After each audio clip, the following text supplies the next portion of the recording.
So in your research now, you're dealing with somewhat about the layers of abstraction. So in this course, we talk about the layers of abstraction, and we think of them in kind of big chunks like digital design, computer organization, and then we break this up into microarchitecture, instruction set architecture. Now, within microarchitecture, there are layers of abstraction as well, right? So can you talk a little bit about those detailed layers of abstraction in microarchitecture? Sure. So, I definitely agree with you that one of the best ways to understand computer systems is by thinking about these layers of abstraction. And beneath microarchitecture, once we have a microarchitecture at a high level, we might want to refine that down to, for example, the register transfer level. And at this level of design, now we're starting to talk about the actual bits. We're starting to talk about the state, how we move state between registers. And then we might refine it down to the detailed gate level. So we think more about the actual specific adder design and the specific memory structures. And then we'll refine it down to the circuit level. So there we're thinking more about specific logic styles, how we actually use the transistors. And once we get to the circuit level, then of course beneath that we have devices, and at the very bottom we have physics, technology, the electrons, silicon. And at least in my opinion, I think one of the beautiful opportunities and challenges with computer engineering is about these layers of abstraction. So on one hand, they're a tremendous asset. It allows us to focus on one layer of abstraction, and as long as we understand the interfaces to the layers above and below us, we can do really amazing things. And this is one reason we can build 10 billion transistor chips, and they work. And they're high performance and energy efficient. But on the other hand, abstractions create challenges, because I don't necessarily know what's beneath me in the details, and I might miss opportunities for improved performance or energy efficiency. So if you're at this high level here, you need to understand the timing, for instance, right? Exactly. The implications of working at this level and the lower level timing and power and area and those types of things. Exactly. So those are great examples. So at the microarchitectural level, I can really understand the cycle level behavior. So how many cycles does it take for an instruction to execute on a pipeline? How many cycles does it take for a memory request to access a cache?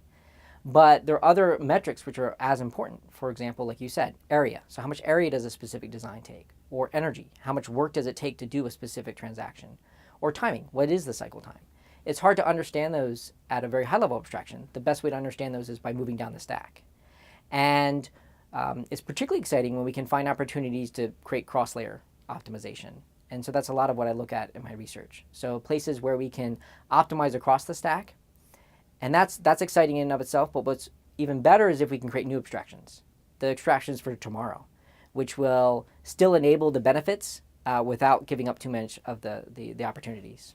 So you're talking about actually changing the well-known, well-followed abstractions that we have today That's to right. something that's a little bit different. Right, so as a quick aside, so I was a graduate student for a relatively long time. And in the middle of my graduate career, I actually had a crisis of heart and I think I was going to go be a molecular biologist. The field was really hampered almost by these abstractions. In the research community, there was an emphasis on, are you working above the instruction set architecture, or are you working below the instruction set architecture? But if you want to change the instruction set architecture, people would be a little bit apprehensive because industry was not willing to kind of allow like radical changes to the instruction set architecture. And I found that a little discouraging because I thought one of the most interesting things were when we break down the instruction set architecture, add new instructions. And yes, maybe industry doesn't adopt them, but I think it created really interesting opportunities for research. But this is right before maybe the transition to multi-core, the trend towards energy and power becoming absolutely dominating constraints. And within a year, around 2004, 2005, all of a sudden everybody was talking about this kind of cross-layer changes, changing the instruction set, radical new instruction sets. And the field all of a sudden became very exciting, very, very fast. And so that's right. So my research looks at, can we add new instructions and get good benefits? But we always are trying to be careful. We don't want to change it too much. Can we just add a couple new instructions and get a very, very big benefit? And what are the right abstractions to add? What are the right abstractions to introduce? So you take this, what you call a vertically integrated approach. So Right. you're able to explore the instruction set, for instance, adding a couple new instructions that might potentially make our design faster.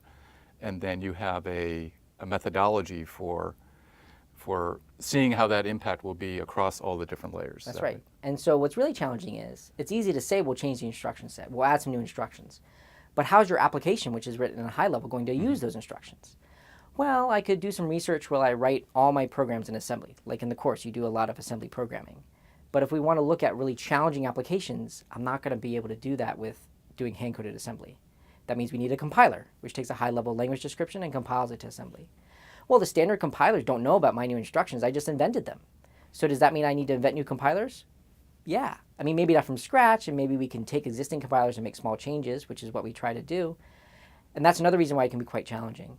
And then you change the instruction set, and the question is like, well, why?